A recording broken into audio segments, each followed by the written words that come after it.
We don't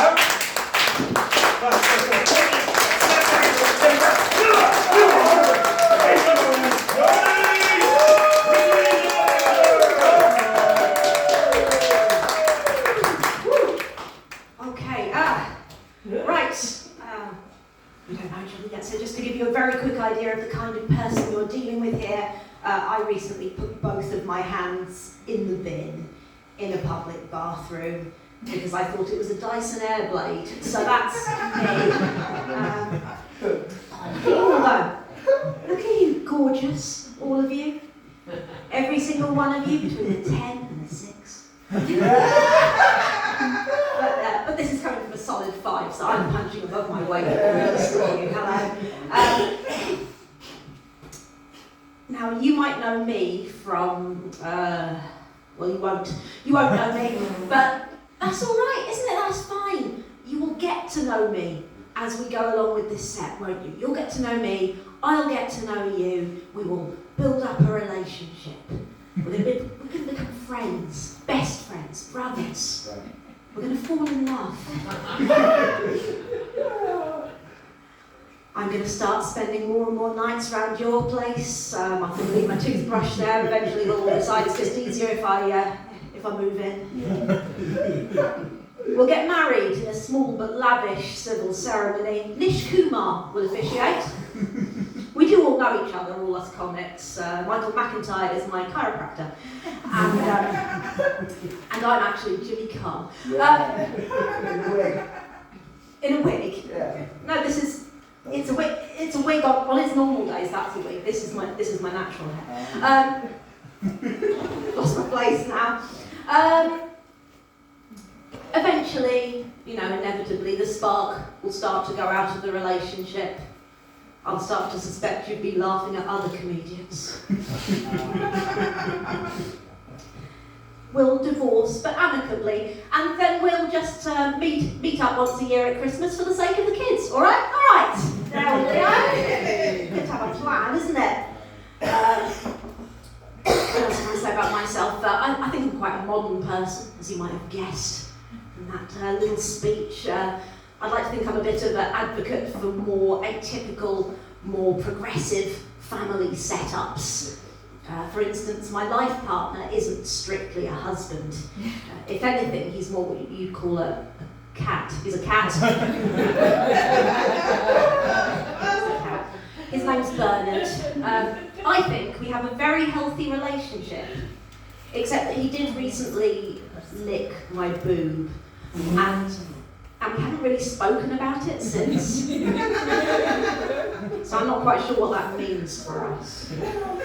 I think this is going to be my year, though. I think this is the year where I finally become a viable human being.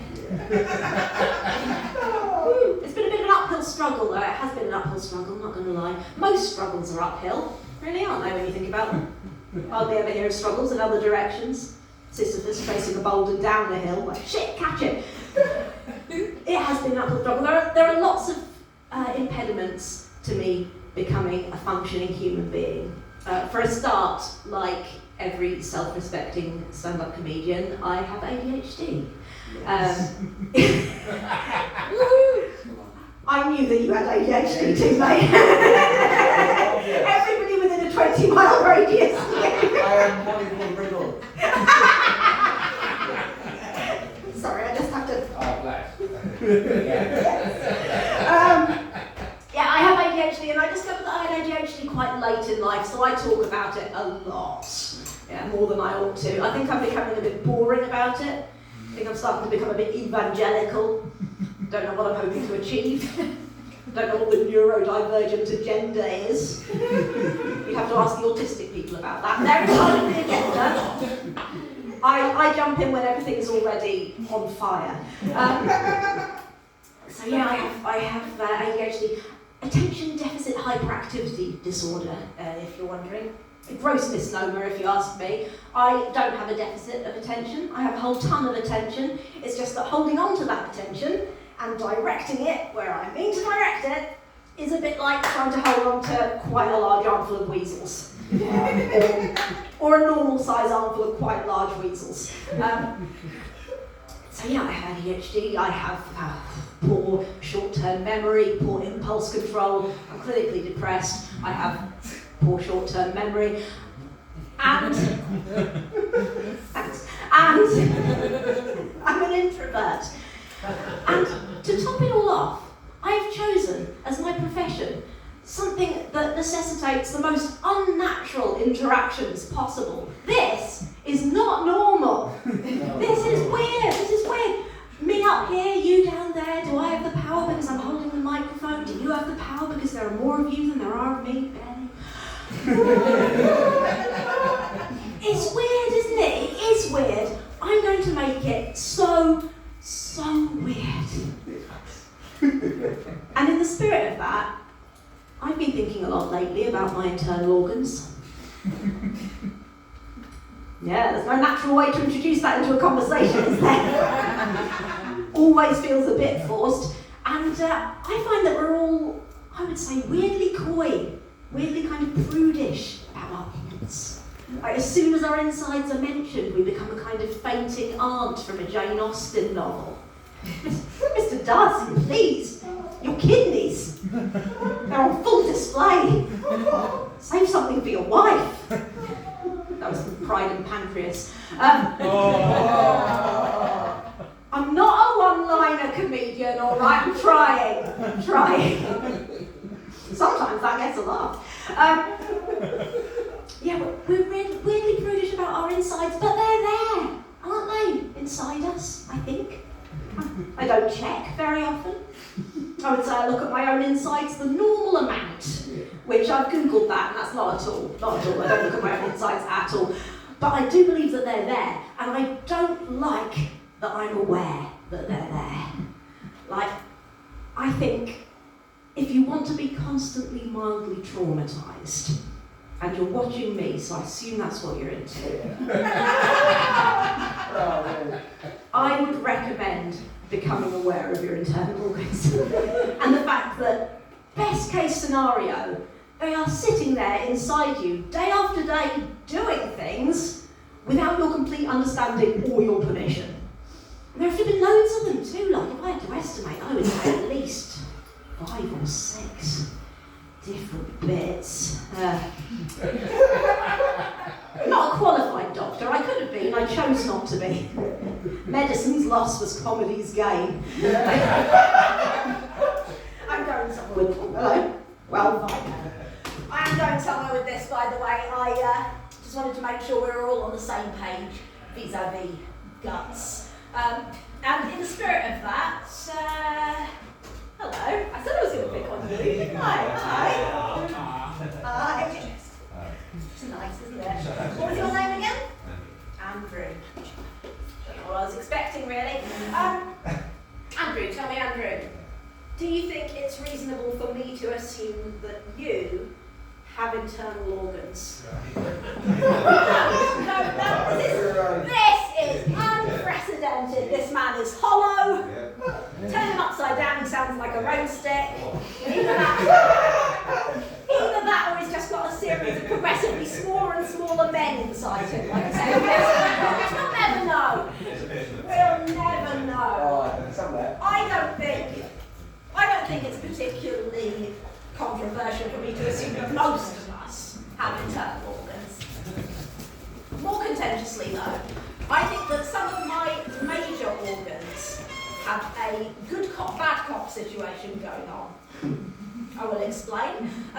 My heart, that's the good cop. No problem at all with my heart. It pumps blood around my body like an absolute champ. I want it to beat. It does beat every day so far. No problem at all with my heart. My brain, on the other hand, is an arsehole. Not literally, obviously, that would be biologically quite upsetting. I mean that my brain is a dick. Again, not literally. To be absolutely clear, my brain is a brain, but that is the best thing I can say about it. I hate it, it hates me, there's mutual animosity there. At best, it's kind of blithe and useless. At worst, I think it might be trying to kill me. Because every day, several times a day, my brain will just go, oh no! I'll say, what? What is it? And my brain will say, oh no! You've forgotten! And I'll say, what? What is it? What have I forgotten? And my brain will say, I don't know, something, probably. And the worst part is it's usually right. I usually have forgotten something. Because like I said, I have zero short-term memory. Brilliant long-term, zero short-term. So I can remember, word for word, the song from a Chicken Bovril advert from 1988. But I can't remember the beginning of this sentence. I'm just hoping that by the time I reach the end of the sentence, it's at least grammatically correct, you know. So I'm desperately... Sorry, I've never had to say this phrase before. The lady in the ball gag looks like she really relates. You're right, mate. This is funny to me. Sorry, I love you to bits. Carry on. It's not a very good sign for a stand-up comedian. I get distracted by people laughing. I do encourage, fine, it's fine. Just carry on laughing. Oh yeah. So I'm desperately trying to work out what it is that I might have forgotten. And my brain pops up again very helpfully. Hi, hello, excuse me, hi. Maybe you've forgotten your PE kit. And I say, no, I don't think so, brain. I'm 40 years old, actually. Do I need a PE kit? No. Do I own a PE kit? No. Am I still afraid of my PE teacher? Yes. Then again, as soon as I lay my head down to sleep, as soon as my head hits the pillow, my brain pops up like a Microsoft Word paperclip. It looks like you're trying to be sleep deprived. Would you like some help with that? No! No, thank you. But it's got the bit between its teeth now. Not literally, it doesn't have teeth, it's a brain. It's on a roll. And it says, oh, I'm sorry to hear that, because I've got 5 hours of fake definitions of words to share with you. And I say, no, thank you, I don't want that very much, brain. And it says, a platypus is a cat with braids. And I say, no. And it says, melancholy, a dog made of fruit. And I say, no. It's all right, mate. And my brain says, archetype is the answer to what kind of boat did Noah have? He had an archetype of boat. And I say, shut up!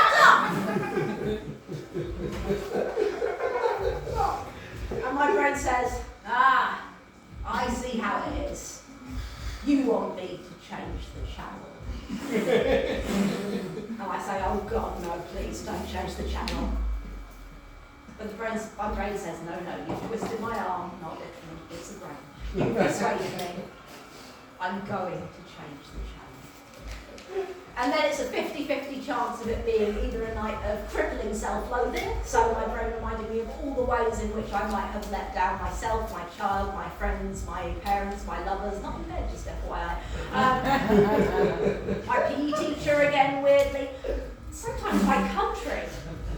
Either that, or again, on a loop, that Chicken Bovril advert from 1988.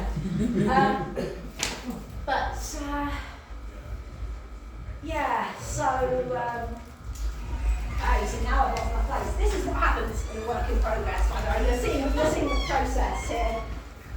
That's fun, isn't it? This is fun for you to watch me doing this. Don't say I never gave you anything. Oh, yeah. Oh, it's funny, this bit. You probably like it. Hello, random people who just walked in. Because that's another thing I struggle with. I struggle with the hierarchy of what should and shouldn't worry me. And that worries me. I don't know if it should. I'll give you an example of this. A while ago, I had a bit of a day. 2 things happened, which is more things than usually happen to be in a day. First, I had some neutral feedback from my boss. Not negative feedback, neutral feedback. But my brain's response to it well, I'm going to be fired. They've worked out I'm not a real human being and I am going to lose my job. I'm not going to be able to pay my mortgage, I'm going to lose my home. The song says nobody wants you when you're down and out, nobody's going to want me, nobody wants me now, but they're going to want me even less. I'm going to become a social pariah, a warning to idle, neurodivergent children. If you don't practice small talk hard enough, you'll end up like the swamp hag. Is there even a swamp near me? What if I have to construct my own swamp? I don't know how to do that. I'm not a telmatologist. Every day's a school day. That's a real definition for you. Telmatologist, a swamp specialist. I'm not a telmatologist. I'm going to fail at being a swamp hag. It's all right. Bye. I'm going to fail at being a swamp hag. I'm going to be left with nothing and no one. I'm going to die alone and unloved in a sewer, and my cat Bernard is going to feast on my roots. Because I need positive feedback. I crave validation. When my doctor said my urine sample was perfect, without thinking, my response was, oh, thanks. What, this old thing? I'll put that on my CV. Put it on my Tinder profile. Perfect urine sample. Now you'll remember that I said two things. Two things happened to me that day. First thing, neutral feedback. The second thing, I slightly set my house on fire. I set my house on fire a little bit. Whoops, so random. What am I like? And don't get me wrong, it was scary. I had to use the fire blanket for the first time ever. I didn't know how to use it. As far as I was concerned, there was a very strong chance that in using the fire blanket to put out the fire, I would set the fire blanket on fire. It was scary.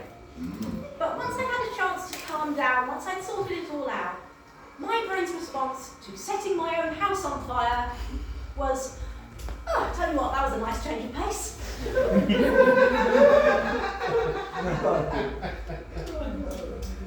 So I tried to quiet the stupidity with work.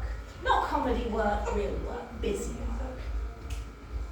But my brain is still there. And I know it needs to be there so I can stay alive or something, but it remains loud and it remains stupid. Like, sometimes I'll be working on my laptop. I'm not a pianist or a very good mime. I'll be working and my brain will pop up and say, hi, busy. Yes, I'm working. Working, are you? Cool.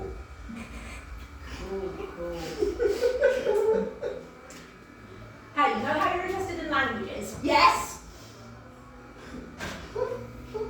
And you know how the French word for bike is vélo? Yeah, I think I remember that from school. Why are you telling me this? Velociraptors are called velociraptors because they used to ride bicycles. That's not true! That's not true! You know that's not true! You're just doing full etymology again! And people often come up to me after my gigs and say, oh, Chrissy, I love this character you've created. No, I have several problems. I'm working on it though. I am working on it. I'm in therapy right now. Thank you. Your bedside manner's a bit weird. You keep laughing at me, but I think I miss it. It's good though, isn't it? It's good to talk about our problems, whatever outlet we might have, whether we've got access to real therapy, whether we just talk to a friend, vent on social media. I think our lovely smiley lady there looks like she might write sad songs on a ukulele. That's fine. That is absolutely fine. It's good to talk about the ways in which we're weird and messed up and broken, because we are all weird and messed up and a little bit broken. This world, this beautiful, miraculous, lush green earth on which we live is so weird. It is so messed up. You ever watched a nature documentary? Don't. Don't if you want to still like nature. It's a Lovecraftian hellscape out there. An octopus's penis, ladies and gentlemen, is on the end of one of its arms. Oh. It can rip it off and throw it at you if it wants to mate. Not you personally, I don't know why we locked eyes just then, but still. That doesn't feel right, does it? That is counterintuitive.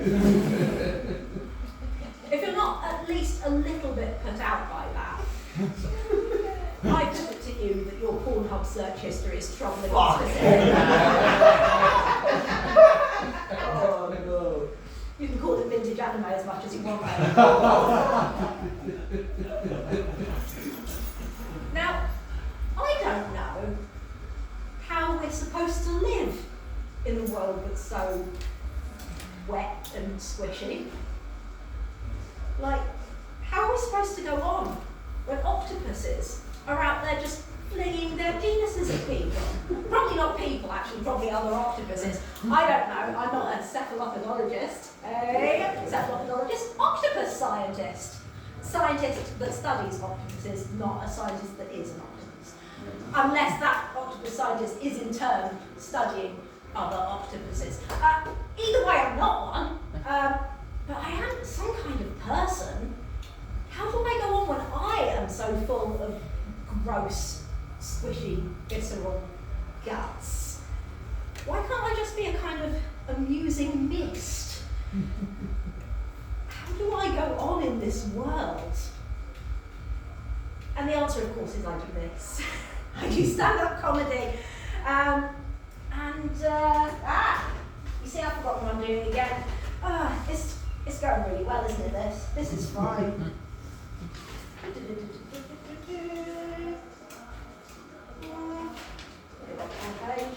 Yeah, I have as well. Everything's fine. Yeah. So I became a stand-up comedian. And I am well aware that it doesn't seem like a real thing that people do. Like, to the extent that whenever I tell someone that I'm a comedian, I feel like I must be lying. Like, when people ask me what I do, I imagine that they've already kind of made some judgments based on what I look like. So, librarian, obviously. Yeah. Substitute teacher, not a proper teacher, she doesn't have the gravitas, but a substitute. Perhaps this woman looks like she has quite a good typing speed. And or a very small niche OnlyFans.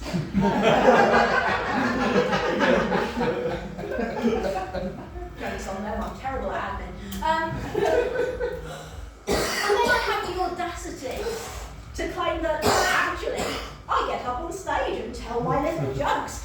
And I say it with the same apparently unearned confidence that I might claim to be a lion tamer, or a famous astronaut, or the other sister out of The Cause, who no one talks about because somehow she was more English.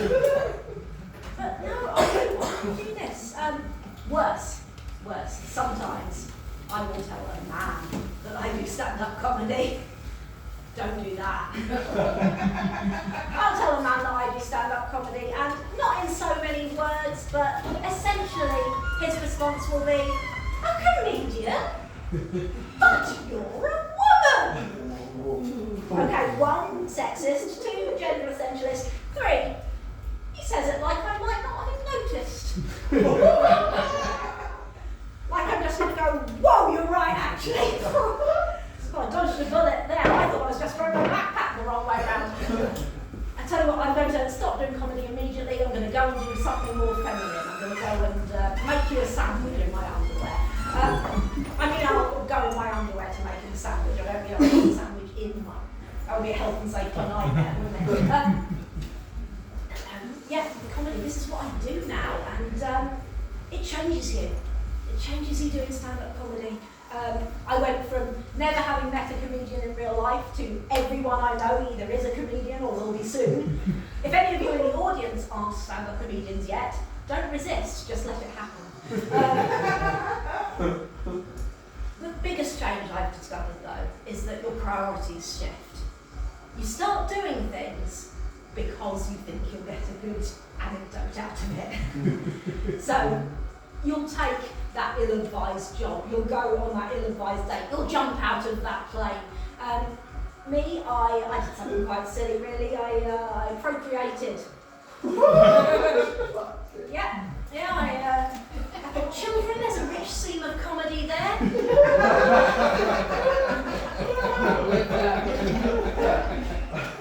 Why not pop an entire human being out of the old vagina and see what happens? Sorry, when I say old vagina, it's just a turn of phrase. It's no older than the rest of me. It's not a hand-me-down. Vintage purse, love it. No. So yeah, I had a kid, and it's going pretty well. Yeah, I fed her today, so. No, I love being a parent. I really love having a kid. I think it is so moving being privileged to watch this screaming potato gradually blossom into a weirdly dependent flatmate. Love having a kid. Didn't love being pregnant though. Didn't like that at all. Maybe I was doing something wrong. I mean, I did what I needed to. I kept her in there. Didn't accidentally leave my womb at the shops. But maybe I was doing something wrong in terms of my attitude, because pregnant women, they're supposed to be radiant, aren't they? Yeah, I was not radiant. I was not a glowing fertility goddess. I was more of an angry spear with wind. Found out I was pregnant the normal way, peeing on a stick. I still think that's quite a weird thing to be the normal way to do something.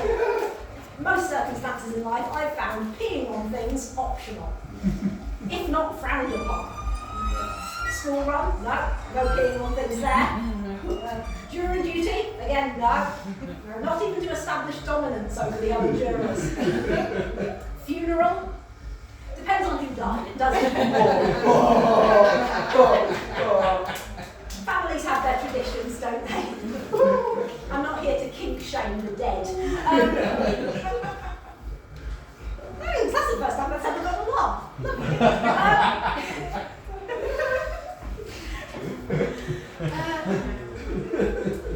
Yeah, I didn't like being pregnant, but I love having her now. I love her now she's out of me. The thing I love most about having a kid is being able to share my cultural references with her. I would love to be able to share my entire frame of reference with her. And of course, I know that that's not possible. I know that she is going to grow up and have fond, nostalgic memories of the time when people were eating laundry detergent for a dare on TikTok. A reference which is simultaneously egregiously modern and already way out of date, because I don't know, look at me, I've never been cool, never had my finger on the cultural pulse. If I were a culture's doctor, it could be long dead and I would know nothing about it. I'd still just be there in the background, dancing to Steps' version of tragedy. And wondering why a fashion model would drink chicken bovril. There was a woman in that advert who claimed to be a fashion model. I don't think fashion models do drink chicken. That's bothered me for 37 years. Anyway, so, I love sharing my cultural references with my daughter. So imagine my delight when once, when she was very little, we were invited to what I would call a regulation wedding disco. You know the kind, it's a safe place, it's a happy place, you know what you're going to get. You're going to get Oops Upside Your Head, you're going to get Superman, Cha-Cha Slide, Grease Mega Mix. Yeah. And I didn't see very much, actually, of my daughter that day. Because at the age of 5, she already had more of a social life than I ever would have. And also because that night she had attached herself to my friend Julia. She followed my friend Julia around everywhere. And by the end of the night, Julia was understandably starting to flag. She was kind of edging towards the boundaries of the dance floor, as you can't touch this played on the stereo, trying to talk to another adult. And I got to see this tiny, tiny child with the most sombre, earnest expression on her face run after her and go, Julia, Julia, you have to stop! It's hammer time! The thing about being a parent, though, is that you spend so much of your time, so much of your life, your energy, your soul parenting, that when your kid is not around and it's time to stop parenting, really hard to turn it off. You do find yourself pointing out moo cows to strangers on the bus. The worst one of these that ever happened to me was my partner at the time had a friend round. So this was two guys in their late 30s, kicking back, playing cards in my living room. And let me tell you, it really does change the whole vibe of an evening. When you go up to your long-term romantic partner and his friend, who you don't know very well, lean over them and say, "Will Mummy get you a drink?" I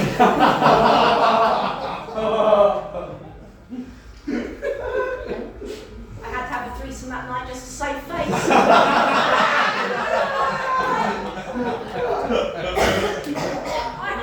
I'm nearly done here. You've been so lovely. I feel inspired. I feel like I want to give something back, you know? So if you'll indulge me, I'd like to sing a little song for you, if that's okay. You might know it. It's from 1988.